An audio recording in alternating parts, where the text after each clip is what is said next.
Milano, 24 maggio 2020. Vittorio Brumotti, noto bikers ed inviato di Striscia la Notizia, è stato aggredito nel pomeriggio della giornata di sabato 24 maggio in pieno centro a Milano. Il ciclista è stato colto alla sprovvista dall'aggressore e colpito con un bastone in pieno volto, che l'ha scaraventato per terra privo di coscienza. Vittorio Brumotti da mesi denuncia, attraverso i suoi servizi e la ripresa di audio e immagini, gli spacciatori in giro per le piazze italiane. Il 39enne di Striscia la Notizia è stato soccorso da un'ambulanza del 118 e portato in codice verde a Niguarda per essere visitato e medicato. Sul posto sono intervenuti anche i carabinieri. Mi hanno colpito al volto in modo violento, ha poi raccontato Brumotti attraverso un videomessaggio su Striscia la Notizia. Mi sono spaventato parecchio, l'aggressione è stata molto violenta e per qualche minuto ho perso conoscenza, continua Brumotti, ma per fortuna adesso sto bene. Le forze dell'ordine e gli operatori sanitari sono immediatamente intervenuti e mi hanno portato al Niguarda, ha raccontato ancora. Voglio rassicurare tutti, sto bene e ho firmato per tornare a casa. Hanno provato ancora una volta a intimidirmi, ma anche questa volta non mi fermeranno.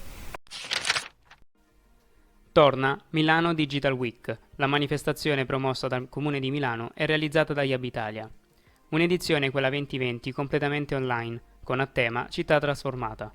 In programma da lunedì 25 a sabato 30 maggio, interamente online sulla piattaforma www.milanodigitalweek.com, si affronteranno le declinazioni del digitale, dalla dimensione sociale a quella economica, da quella culturale a quella più tecnologica. Un'opportunità di riflessione e confronto per cittadini, professionisti, giovani imprenditori, addetti ai lavori, curiosi e appassionati di tutte le età.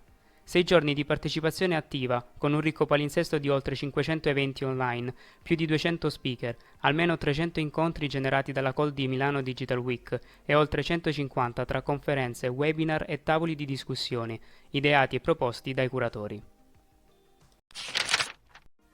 Il Comune di Milano si farà promotore di una Summer School per la realizzazione di attività ludico-ricreative e di crescita dei bambini e dei ragazzi milanesi durante i mesi estivi. L'obiettivo dell'amministrazione, che in data 22 maggio ha approvato gli atti di indirizzo, è creare una mappatura delle iniziative proposte dalle realtà educative, culturali e sportive del Comune di Milano, dagli operatori privati che operano in convenzione con l'amministrazione, dagli oratori e dalle istituzioni pubbliche e private.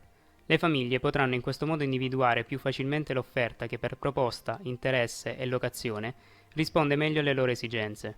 Il Comune lancerà una call a cui gli operatori potranno rispondere presentando all'amministrazione una proposta coerente con le linee guida allegate al decreto ministeriale del 17 maggio.